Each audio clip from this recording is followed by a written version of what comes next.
سامعین کرام السلام علیکم۔ آج ہم رجائیت کے حوالے سے بات کریں گے۔ رجائیت رجابہ معنی امید کا حاصل مصدر ہے۔ شعر میں امید و آرزومندی، زندگی سے محبت اور زندگی کے مثبت رویوں کا بیان کرنا رجائیت کہلاتا ہے، اور یہ قنوتیت کا متضاد لفظ ہے۔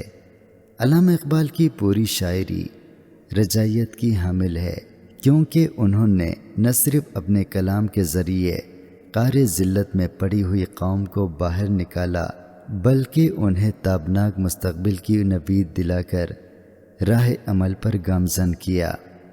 اس زمن میں ان کی نظمیں شمع و شاعر، طلوع اسلام، خضر را اور مسجد قرطبہ بطور خاص ملاحظہ کی جا سکتی ہیں۔